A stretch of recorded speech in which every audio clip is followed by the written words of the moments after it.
Hello friends, मैं अंजलि स्वागत करती हूँ आप सबका बीइंग शिक्षक के इस यूट्यूब प्लेटफॉर्म पे। कल की वीडियो में हमने बीपीएससी टीआरई 4 के लिए क्लास 12 का जो मेटलर्जी चैप्टर है उसको देखा था। और कल मैंने आपको बताया था कि मिनरल्स क्या होते हैं, ओर्स क्या होते हैं और उसमें मिली हुई इम्प्योरिटी जिसको गैंग कहते हैं, मैट्रिक्स क्या होता है, इन सब पर चर्चा किया।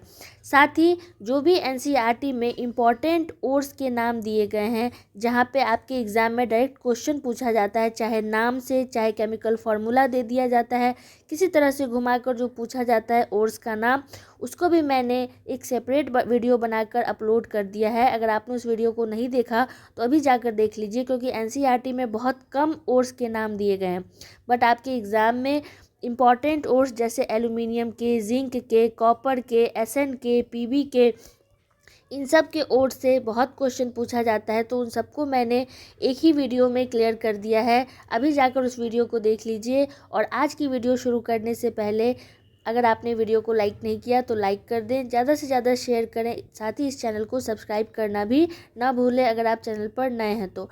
आज हम लोग पढ़ेंगे important topic ore, concentration of ore और इसके कितने मेथड्स हैं, जिसमें हम लोग लीचिंग पढ़ेंगे, gravity separation, electromagnetic separation, froth flotation process क्या होता है, इन सब को हम लोग एक एक करके देखेंगे। तो चलिए बिना समय गंवाते हुए वीडियो को स्टार्ट करते हैं। एनसीईआरटी का जो टॉपिक है, जहाँ पे आप लोग ये जो टॉपिक देख रहे हैं एनसीईआरटी का कंसंट्रेशन ऑफ ओर, इसको पढ़ने से पहले मैं आपको कुछ बताना चाहती हूँ। इसके लिए मुझे एक पेज की ज़रूरत पड़ेगी, जस्ट वेट अ मिनट। तो वीडियो में आगे बढ़ने से पहले मैं आपको बता दूं कि आज हम लोग क्या क्या पढ़ेंगे। हम लोगों ने ओर समझ लिया कि ओर एक्चुअली क्या होता है। अब इस ओर को प्योर मेटल बनाने के लिए कुछ मेथड्स होते हैं, कुछ प्रोसेस होते हैं, जिसमें पहला होता है और जब हम लोग मतलब आपको तो पता ही है कि धरती की तलहटी में, अर्थ के क्रस्ट में बहुत सारे मिनरल्स हैं। तो जिस मिनरल्स को हम लोग इकोनॉमिकली एक्सट्रैक्ट कर सकते हैं और हमारे लिए प्रॉफिटेबल होता है, वही क्या कहलाता है, ओर कहलाता है। अब इस ओर से प्योर मेटल पाने के लिए कुछ प्रोसेस से गुजरना पड़ता है, जिसमें सबसे पहले हम लोग क्या करते हैं, कंसंट्रेशन ऑफ ओर करते हैं। ठीक है, कंसंट्रेशन ऑफ एन ओर। आप लोग मेरे साथ लिखते चलिएगा और नोट्स भी बनाते चलिएगा, बहुत इंपॉर्टेंट क्लास होने वाली है आज की। इससे आपके एग्जाम में डायरेक्ट क्वेश्चन पूछेगा, अगर आप पीवाईक्यू पलट कर देखेंगे तो आपको पता लग जाएगा। कंसंट्रेशन ऑफ ओर दो तरीके से होता है। एक तो होता है बाय फिजिकल मेथड, एक होता है फिजिकल मेथड। लिखते चलिएगा, बार बार मैं बोल रही हूँ। और एक दूसरा होता है केमिकल मेथड, दूसरा होता है केमिकल मेथड। ठीक है, कंसंट्रेशन ऑफ ओर दो तरीके से होता है, एक फिजिकल मेथड और एक केमिकल मेथड। फिजिकल मेथड तीन टाइप के होते हैं। फिजिकल मेथड से जो हम लोग एक्सट्रैक्शन करते हैं वो तीन टाइप का होता है। एक होता है पहला ग्रेविटी सेपरेशन, पहला जो है वो है ग्रेविटी सेपरेशन। सेकेंड जो होता है, सेकेंड होता है इलेक्ट्रोमैग्नेटिक सेपरेशन, इलेक्ट्रोमैग्नेटिक सेपरेशन। और जो थर्ड होता है, third and very very important, most important, third जो होता है वो होता है froth flotation method. Froth flotation,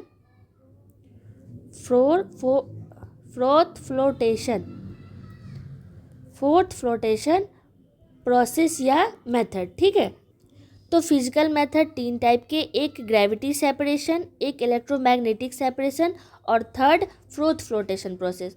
और जो सेकंड है केमिकल मेथड, इससे एक ही मेथड होता है, एक ही टाइप का सेपरेशन होता है और उसको क्या बोलते हैं हम लोग, लीचिंग बोलते हैं। आई होप कि आपको ये समझ में आ गया होगा कि physical method, chemical method, physical method तीन टाइप से और केमिकल मेथड में एक ही होता है, लीचिंग। ठीक है, यहाँ तक क्लियर है, यहाँ तक कोई दिक्कत नहीं। चलिए अब हम लोग आगे बढ़ते हैं। ठीक है, अब जो ये कॉन्सेंट्रेशन ऑफ एन ओर हो गया, यानी चार टाइप से हमने ओर को कंसंट्रेट कर लिया। ठीक है, अब इसको हम लोग ऑक्साइड में बदलेंगे। ठीक है, कॉन्सेंट्रेशन के बाद फिर क्या होगा, conversion conversion of ore into oxide. ठीक है, कन्वर्जन ऑफ ओर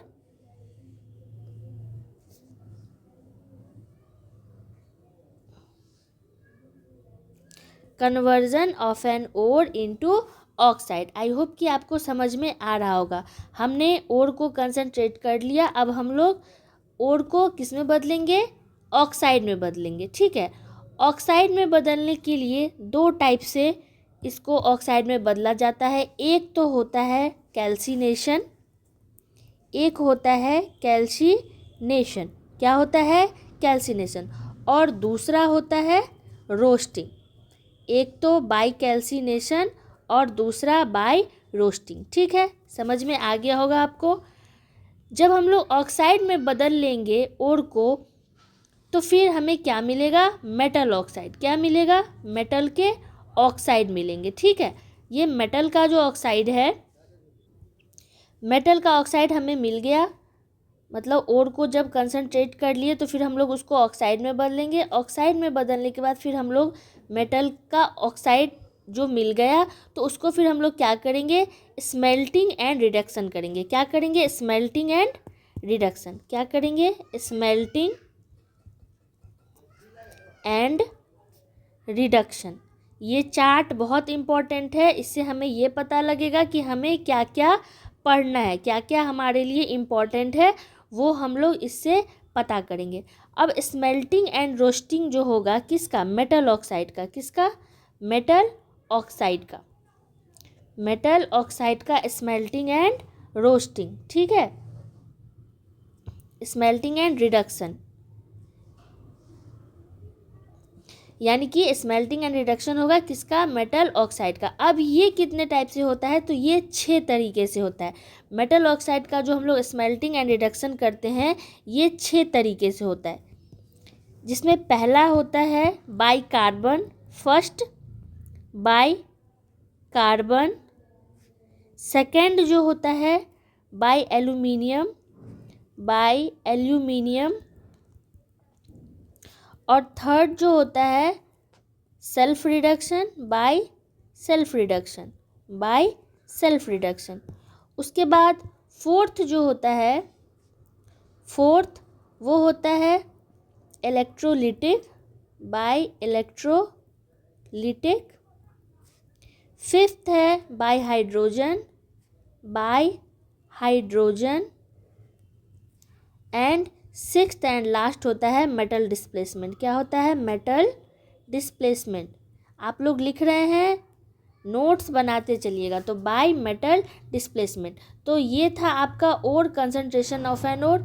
अब हमें क्या हो गया, मेटल ऑक्साइड जो हम लोग बना रहे हैं उसका स्मेल्टिंग एंड रिडक्शन करेंगे 6 तरीके से, by carbon, by aluminium, by self reduction, by electrolyte, by hydrogen and by metal displacement. अब हमें इम्प्योर मेटल मिल चुका है, मतलब मेटल ऑक्साइड का रिडक्शन करके हमें क्या मिल गया, इम्प्योर मेटल मिल गया। तो इम्प्योर मेटल को फिर हम लोग क्या करेंगे, रिफाइन करेंगे। तो इसके लिए मुझे एक और पेज की ज़रूरत पड़ेगी। तो हमें इम्प्योर मेटल, अब क्या हुआ, अब हमें इम्प्योर मेटल जो है मिल गया। ठीक है, इम्प्योर मेटल अब हमें मिल गया है। अब हम लोग जैसे ही इम्प्योर मेटल मिला तो अब हम लोग इसको क्या करेंगे, रिफाइन करेंगे, रिफाइनिंग करेंगे, इसका करेंगे ना। अब हम लोग इसको रिफाइन करेंगे। तो रिफाइन करेंगे कितने तरीके से, तो 7 तरीके से। टोटल 7 तरीके हैं जिससे रिफाइनिंग होता है, जिसमें पहला है लिक्वेशन। पहला क्या है, लिक्वेशन। सेकंड है डिस्टिलेशन, डिस्टिलेशन। थर्ड है क्यूपलेशन। क्या है, क्यूपलेशन। फोर्थ है zone refining, zone refining. Fifth है electro refining, electro refining. Sixth है vapour phase, vapour phase refining, vapour phase refining. और 7th एंड लास्ट है अमलगमेशन, अमलगमेशन, अमलगम जो बनाते हैं ना, तो अमलगमेशन। इतना करने के बाद जब रिफाइन हम लोग कर लेंगे तो इसके बाद हमें क्या मिलेगा, फाइनली हमें क्या मिलेगा, प्योर मेटल मिलेगा। ठीक है, प्योर मेटल मिलेगा। आई होप कि आपको समझ में आ गई होगी मेरी बात कि किस तरह से हम लोग ओर का कंसंट्रेशन करते हैं। देख लीजिए आप लोग, मैं एक बार फिर से इसे एक्सप्लेन कर देती हूँ। अगर आप लोगों ने एक बार में नहीं समझा तो दोबारा समझ में आ जाएगा। सबसे पहले ओर का क्या करेंगे, कंसंट्रेशन करेंगे। ठीक है, कंसंट्रेशन ऑफ एन ओर। ये दो तरीके से होगा, एक फिजिकल मेथड और एक chemical method. Physical method 3 type के होते हैं, gravity separation, electromagnetic separation and flotation process. ठीक है, केमिकल मेथड में एक ही है, लीचिंग। अब जब हम लोग कंसंट्रेशन ऑफ ओर कर लिए तो अब इस ओर को किस में बदलेंगे, ऑक्साइड में बदलेंगे। किस में, ऑक्साइड में बदलेंगे। ये 2 तरीके से होगा, एक तो कैल्सिनेशन होगा और दूसरा रोस्टिंग होगा। अब जब हम लोग ऑक्साइड में बदल लिए तो हमें मेटल ऑक्साइड मिल गया। अब इस मेटल ऑक्साइड को क्या करेंगे, स्मेल्टिंग एंड रिडक्शन करेंगे। स्मेल्टिंग एंड रिडक्शन होता है 6 तरीके से, एक कार्बन के द्वारा, एक एल्यूमिनियम के द्वारा, एक रिडक्शन के द्वारा, सेल्फ रिडक्शन हो जाता है, एक इलेक्ट्रोलाइट, एक बाय हाइड्रोजन और एक मेटल डिस्प्लेसमेंट। अब हमें इम्प्योर मेटल मिल चुका है, मेटल ऑक्साइड के बदले हमें अब इम्प्योर मेटल मिल गया। अब इसको क्या करेंगे, रिफाइन करेंगे। तो रिफाइन करेंगे 7 तरीके से, एक लिक्वेशन, एक डिस्टिलेशन, एक क्यूपलेशन, एक जोन रिफाइनिंग, एक इलेक्ट्रो रिफाइनिंग, एक वेपर फेज रिफाइनिंग और एक अमलगमेशन। इतना करने के बाद हमें फाइनली क्या मिला है, प्योर मेटल मिला है। आई होप कि आपको समझ में आ गया होगा। अब हम लोग चलते हैं एक एक करके कि सबसे पहला स्टेप जो है हमारा, ये तो था पूरा प्योर मेटल प्राप्त करने के तरीके। अब हम लोग सबसे पहले बात करेंगे कि अब ओर का कंसंट्रेशन कैसे करेंगे, जिसमें हम लोग सबसे पहले बात करेंगे फिजिकल मेथड की। फिजिकल मेथड में भी सबसे पहले ग्रेविटी सेपरेशन जो है उसकी हम लोग बात करते हैं। ठीक है, तो चलिए अब स्टार्ट करते हैं कंसंट्रेशन ऑफ एन ओर का। सबसे पहला टॉपिक जो है कंसंट्रेशन ऑफ एन ओर। इसमें जो पहला मेथड था वो था फिजिकल मेथड। 2 टाइप से करते हैं, जिसमें फिजिकल मेथड का सबसे पहला पार्ट क्या था, सबसे पहला पार्ट क्या था, ग्रेविटी सेपरेशन। क्या था, ग्रेविटी सेपरेशन, यही था ना, ग्रेविटी सेपरेशन। अब इसमें क्या करते हैं, इसमें क्या होता है, तो देखिए, जब हम लोग ओर को बाहर निकाल लेते हैं तो उस ओर को सबसे पहले क्या करते हैं, क्रश कर देते हैं। क्या कर देते हैं, क्रश कर देते हैं। ठीक है, सबसे पहले क्रश कर देते हैं, यानी कि पीस देते हैं, पीस देते हैं, है ना, पीस देना, क्रश कर दिए। अब क्या होगा इसमें, यानी कि जैसे ही इसको पीस दिए हम लोग ओर को, तो ये क्या बन गया, पाउडर बन गया, पाउडर बन गया। अब ये जो पाउडर बना ना, इसी को क्या बोलते हैं, पल्वीराइजेशन बोलते हैं। क्या बोलते हैं, पल्वीराइजेशन ऑफ द ओर। क्या बोलते हैं, पूछ देगा ये भी कभी कभी आपको कि पल्वीराइजेशन ऑफ द ओर क्या है। तो जब ओर को हम लोग पाउडर बना लेते हैं पीस के, तो वही क्या कहलाता है, पल्वीराइजेशन ऑफ द ओर कहलाता है। ठीक है, अब देखिए, ये जो ग्रेविटी सेपरेशन है इसको हम लोग हाइड्रोलिक वॉशिंग, हाइड्रोलिक वॉशिंग या ग्रेविटी सेपरेशन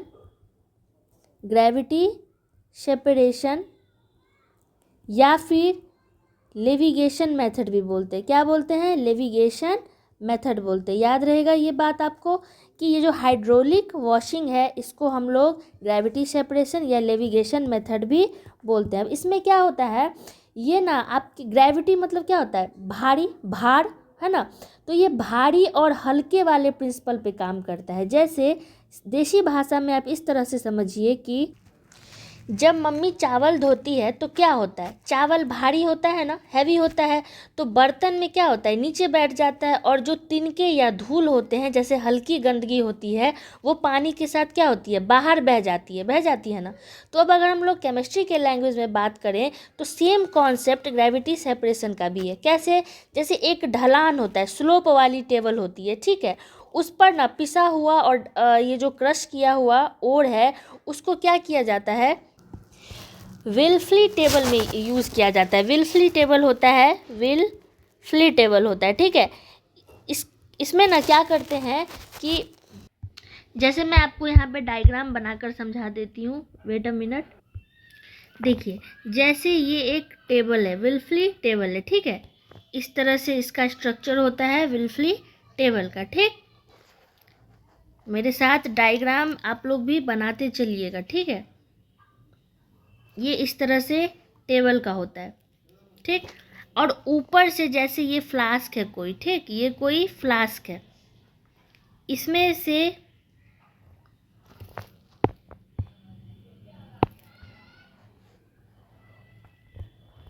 इसमें ये जो आप देख रहे हैं, ये ब्लू ये आपका ओड पार्टिकल है, और ये जो आप रेड देख रहे हैं, ये आपकी इम्प्योरिटीज़ है, ये आपकी इम्प्योरिटीज़ है। तो ये जो ब्लू जैसे ही इसमें गया ना, जैसे ही ये गया, ऐसे गया, और इधर से क्या हो रहा है ना, इधर से पानी, वाटर का फ्लो इधर से जा रहा है, ठीक है। इधर से वाटर का फ्लो जा रहा है, और ये आपका फ्लास्क है। तो इसमें आपका ये जो ब्लू पार्टिकल है, यानी कि ओर्स है, ये भारी है, ऑब्वियसली भारी है। तो ये क्या होगा ना, जैसे जैसे जाएगा, ये इस तरह से बैठता चला जाएगा। भारी है तो ये इसके तलहटी में इस तरह से बैठता चला जाएगा। और ये जो आपके गैंग्स है, पार्टिकल है छोटे छोटे, जो हल्की है as compare to this ore metal, ये क्या होगा ना, पानी के बहाव में डायरेक्ट क्या हो जाएंगे, यहाँ से पानी जा रहा है, ये डायरेक्ट यहाँ ऐसे, ये ऐसे बाहर आ जाएगा, ठीक है। ये ऐसे बाहर आ जाएगा, यानी कि जो ग्रेविटी सेपरेशन में कि जो भारी कण है ओर के मेटल, वो इस तरह से बैठ जाते हैं, और छोटे छोटे कण जो है इस तरह से बाहर पानी के साथ बह जाते हैं। तो आई होप कि आपको समझ में आ गया होगा कि ग्रेविटी सेपरेशन यानी हाइड्रोलिक वॉशिंग किसे कहते हैं। बेसिकली ये समझिए ना, सिंपल सी भाषा में ये है कि जैसे सब्जी धोते हैं ना, तो सब्जी धोते हैं तो जो ऊपर की गंदगी होती है पानी के साथ बह जाती है ना, और सब्जी बर्तन के अंदर बैठ जाता है, या चावल अंदर बर्तन के अंदर बैठ जाता है, जो कि भारी कण है।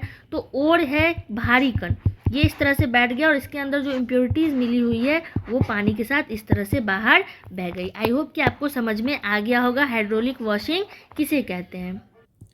अब क्वेश्चन ये है कि ये हाइड्रोलिक वॉशिंग यूज़ किसके लिए होता है। ये जो हाइड्रोलिक वॉशिंग है, हाइड्रोलिक वॉशिंग या फिर जो नेविगेशन प्रोसेस है, या फिर ये ग्रेविटेशन मेथड, ये किसके लिए यूज़ होता है। तो ये यूज़ होता है आपको आयरन यानी कि Fe या टिन, Sn के लिए, ठीक है। या तो आयरन या टिन के लिए। और ये क्या है, प्रकृति में क्या है, नेटिव है ना। नेटिव एलिमेंट मैंने आपको बताया था, जो रिएक्टिव नहीं होते, जो रिएक्टिव नहीं है, वही क्या कहलाता है, नेटिव एलिमेंट कहलाता है। तो हाइड्रोलिक वॉशिंग का यूज़ आयरन या टिन को कंसंट्रेट करने के लिए किया जाता है। आई होप कि आपको समझ में आ गया होगा कि हाइड्रोलिक वॉशिंग किसको बोलते हैं। अब हम लोग आते हैं सेकेंड मेथड, जो कि इलेक्ट्रोमैग्नेटिक सेपरेशन है। क्या है दूसरा जो मेथड हमने पढ़ा, वो क्या है, इलेक्ट्रोमैग्नेटिक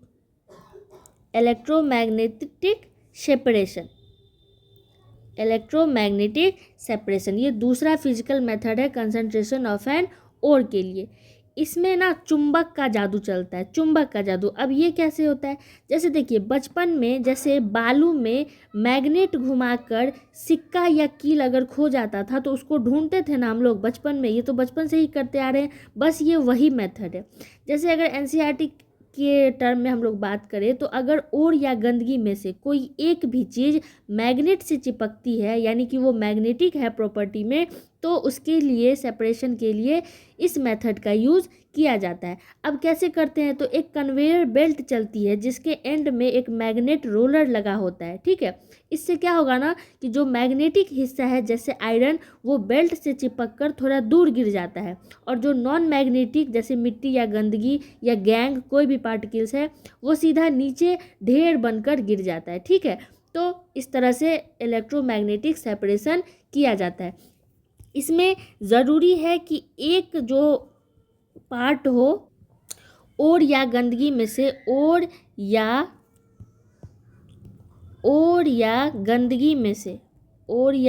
गंदगी में से कोई एक क्या होना चाहिए, लिखते चलिएगा, कोई एक क्या होना चाहिए, मैग्नेट होना चाहिए। ठीक है, मैग्नेटिक या मैग्नेटिक प्रॉपर्टी वाला होना चाहिए, जो चुंबक से क्या हो, आकर्षित हो, प्रॉपर्टी वाला होना चाहिए। ठीक है, कोई एक मैग्नेटिक प्रॉपर्टी होना चाहिए। ठीक है, अब इसको अगर मैं डायग्राम बनाकर आपको समझाऊं तो देखिए इसमें क्या होगा कि एक कन्वेयर बेल्ट ले लेते हैं हम लोग। एक सेकेंड, मेरे साथ आप लोग भी बनाते चलिएगा, तभी समझ में आने वाला है, अदरवाइज समझ में नहीं आएगा। ठीक है, डायग्राम पे उतना ध्यान मत दीजिएगा, मुझे उतनी अच्छी ड्राइंग करनी नहीं आती, बट वी विल ट्राई। ठीक है, देखिए ये है आपके इस तरह से, ये आपका इलेक्ट्रोमैग्नेटिक वाला रोलर का पार्ट है। ठीक है, ये आपका जो है वो इलेक्ट्रोमैग्नेटिक वाला रोलर का पार्ट है। ठीक, अब इसमें जैसे ये, एक सेकेंड, अब इसमें जो ये आप ब्लू ब्लू देख रहे हैं, ये आपके अभी और पाउडर्ड है, मिक्स किया गया, पहले पाउडर को क्या कर दिया गया, चूर दिया गया है ना, पीस दिया गया और को। और ये जो आप ब्लैक ब्लैक देख रहे हैं ये आपका ओर है। ठीक, ये ओर है, ये ब्लैक ब्लैक ओर है। मतलब कि जैसे ही ये जाएगी ना इस कन्वेयर बेल्ट के थ्रू, जैसे ये जाएगी इस तरह से, और ये ब्लू ब्लू साथ में ये भी जाएगी, ये जो ब्लू ब्लू मैग्नेटिक प्रॉपर्टी वाला है ये भी जाएगी। तो क्या होगा ना, जैसे ही ये इस तरह से जाएगा, इस तरह से जाएगा,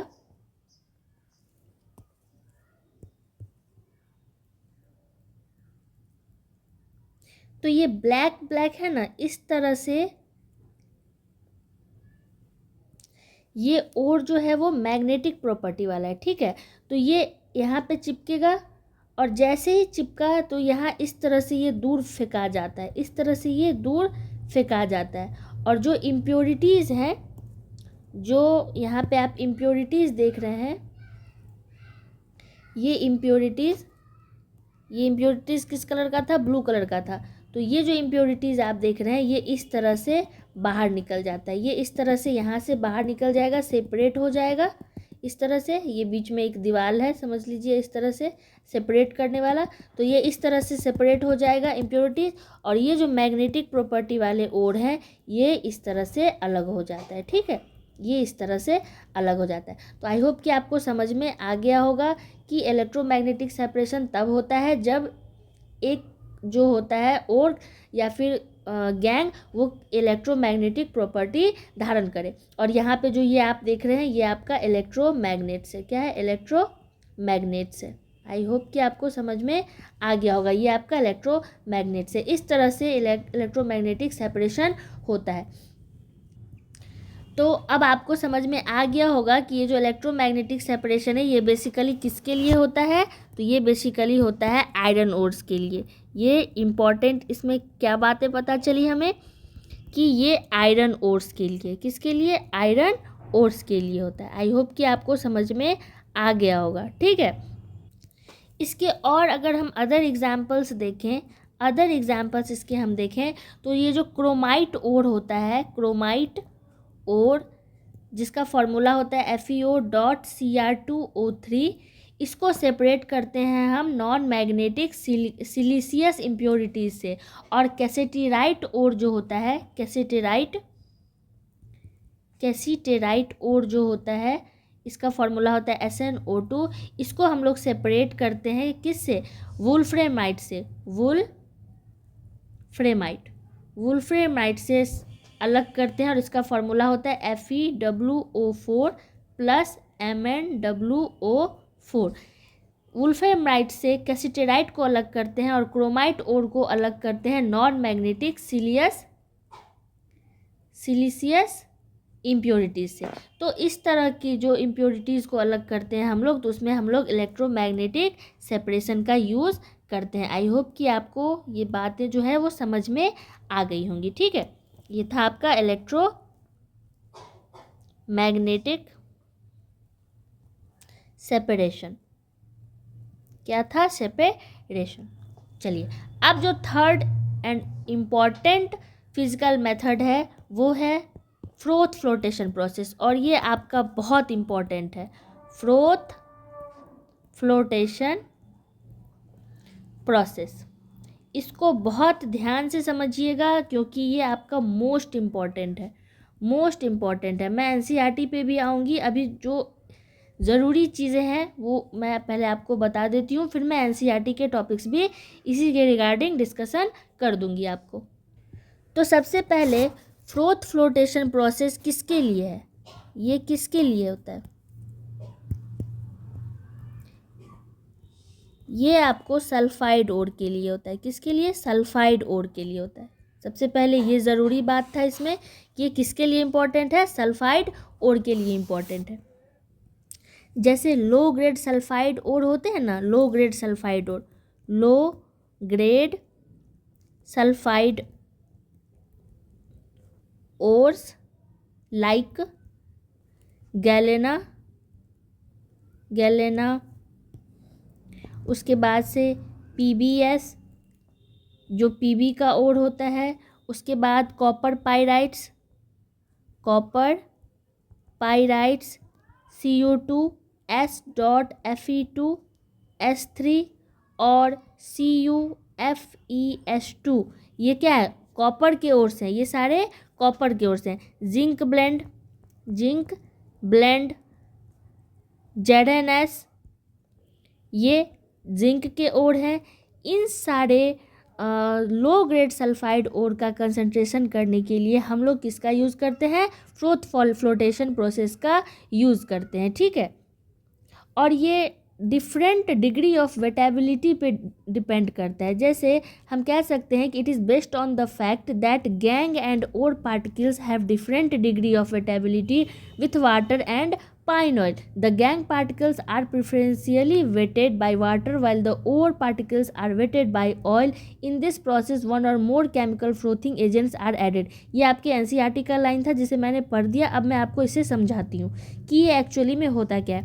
इसमें बेसिकली फ्रोथ का मतलब क्या होता है? झाग। क्या होता है? फ्रोथ का मतलब क्या होता है? झाग होता है। अब सिंपल सी बात ये समझिए कि जब हम लोग ओर, जैसे पिसा हुआ ओर है ना, तो उस ओर को कंसंट्रेट करने के लिए, प्योर मेटल पाने के लिए हम लोग डिफरेंट तरीके अपनाते हैं, जिसमें एक तरीका ये भी है कि झाग बनाकर हम लोग छान लेते हैं, जो हमें मेटल चाहिए उसको छान लेते हैं। अब इसमें क्या क्या प्रोसेस होता है? तो ये जो फ्रोथ फ्लोटेशन प्रोसेस है, इसमें सबसे पहला पार्ट होता है कि झाग बनाने वाली जो केमिकल चीज़ें हैं या फिर ऑर्गेनिक या इनऑर्गेनिक, उसे मिक्स करते हैं। तो एज अ फ्रोथर हम लोग किसको यूज़ करते हैं? सबसे पहला पॉइंट कि एज अ फ्रोथर हम लोग किसका यूज़ करते हैं? तो पाइन ऑयल का यूज़ करते हैं या कैम्फर ऑयल का। लिखते चलिएगा, बहुत इंपॉर्टेंट सेशन हो रहा है।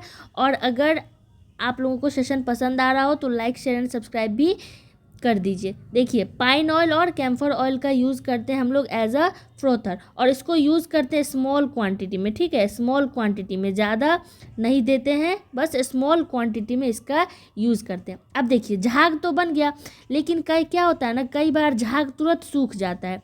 तो झाग जल्दी ना सूखे इसके लिए किसका यूज़ किया जाता है? तो इसके लिए यूज़ किया जाता है स्टेबलाइज़र का। किसका?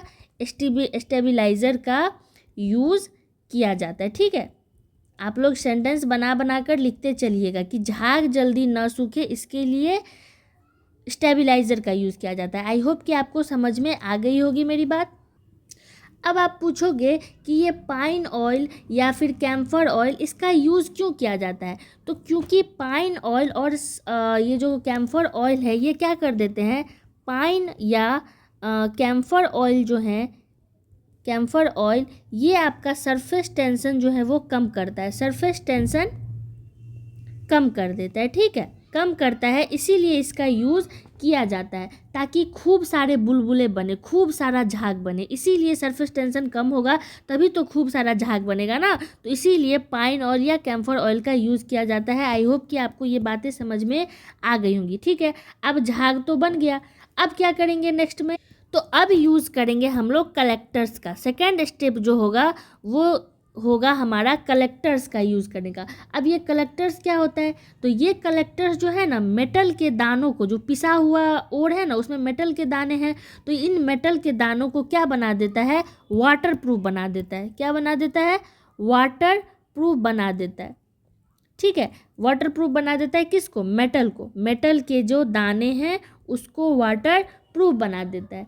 इससे क्या होगा, वो पानी को छोड़कर उसके झाग पर चिपक जाएंगे। जो मेटल के दाने हैं ना वो क्या होगा ना, पानी, अभी तो पानी के अंदर है, ये सारे जो ओर्स पिसा हुआ है वो पानी के अंदर है। अब जैसे ही कलेक्टर मिक्स करते हैं तो ये कलेक्टर क्या करता है, उन मेटल के दानों को रिएक्टिव बना देता है और ये क्या करता है कि पानी को छोड़कर उस झाग पे आके चिपक जाते। किस पे, ये जो झाग बना हुआ है झाग पर चिपक जाते हैं। ठीक है, आई होप कि आपको समझ में आ गया होगा कि झाग पर चिपक जाते हैं। ये बहुत इंपॉर्टेंट प्रोसेस है, स्टेप बाय स्टेप इसमें क्वेश्चन पूछता है, इसीलिए मैं इसे इतने अच्छे से एक्सप्लेन कर रही हूँ। तो आप लोग नोट्स भी बनाते चलिएगा। अब अगर हम लोग इसमें अपना देसी लॉजिक अगर लगाएं तो इसका सिंपल सा मीनिंग ये होगा कि ये वो लिफ्ट या सीढ़ी है, ये एक टाइप का सीढ़ी है जो सिर्फ जैसे कहते हैं ना कि शादी में दूल्हा और दुल्हन होते हैं, तो ये ऐसी सीढ़ी है जो सिर्फ दूल्हे यानी कि यहाँ पे मेटल से संबंधित है, दूल्हे को एक्टिव करती है। यानी कि ये जो कलेक्टर्स है ना सिर्फ दूल्हे को एक्टिव करती है, यानी मेटल को एक्टिव करती है। और ये मेटल जो है ना पानी से नफरत करने लगते हैं। जैसे दूल्हा नाराज़ हो जाता है ना शादियों में रिश्तेदार की किसी हरकत से या किसी भी चीज़ से, तो ये नफरत करने लग जाते हैं दूल्हा अपने रिश्तेदारों से शादी में, या फिर कोई भी प्रॉब्लम होती है तो उसी तरह से ये मेटल क्या करता है, पानी से नफरत करने लगता है। अब अगर हम लोग बात करें कि एज अ कलेक्टर हम लोग किसका यूज़ करते हैं, एज अ कलेक्टर्स हम लोग किसका यूज़ करते हैं, तो हम लोग यूज़ करते हैं किसका, पोटेशियम या सोडियम। ये पूछता है एग्ज़ाम में आपके, इसीलिए मैं लिख रही हूँ, आप लोग भी लिखते चलिएगा और नोट्स बनाते चलिएगा। पोटेशियम या sodium ethyl xanthate, very very important, बहुत इंपॉर्टेंट है ये, आपके एग्ज़ाम में डेफिनेटली आपको पूछने वाला है। पोटेशियम या सोडियम इथाइल ज़ैनथेट जो है इसका यूज़ किया जाता है एज अ कलेक्टर। अब ये क्या करता है, ये मेटल के चारों तरफ एक ऐसी कोटिंग कर देते हैं कि मेटल पानी को धक्का मारता है और बुलबुले जो हैं वो गल जाते हैं। यानी कि ये इस तरह से काम करता है कि चारों तरफ से मेटल को घेर लिया, और जैसे ही घेर लिया तो मेटल का एक कोटिंग बना दिया। अब ये मेटल क्या करेगा, खूब हेवी हो गया ना, तो ये मेटल पानी को धक्का मारेगा और जितने भी बुलबुले झाग बने हुए हैं वे सारे क्या होते हैं, गल जाते हैं। तो इस कलेक्टर्स का भी यूज़ हम लोग एज स्मॉल क्वांटिटी में ही करते हैं, ज़्यादा यूज़ नहीं किया जाता इसका, स्मॉल क्वांटिटी में ही यूज़ किया जाता है कलेक्टर्स का। पोटेशियम या सोडियम इथाइल ज़ैनथेट बोलते हैं इसको। ठीक है, अब एक टर्म आता है एक्टिवेशन एंड डिप्रेसिंग एजेंट। क्या आता है, activation, very very important, VVI लिख लीजिए इसको, एक्टिवेशन एंड डिप्रेसिंग एजेंट्स। अब ये क्या होते हैं, VVI लिख लीजिए यहाँ पे, VVI यहाँ से आपके क्वेश्चन डेफिनेटली एग्जाम में पूछा जाएगा।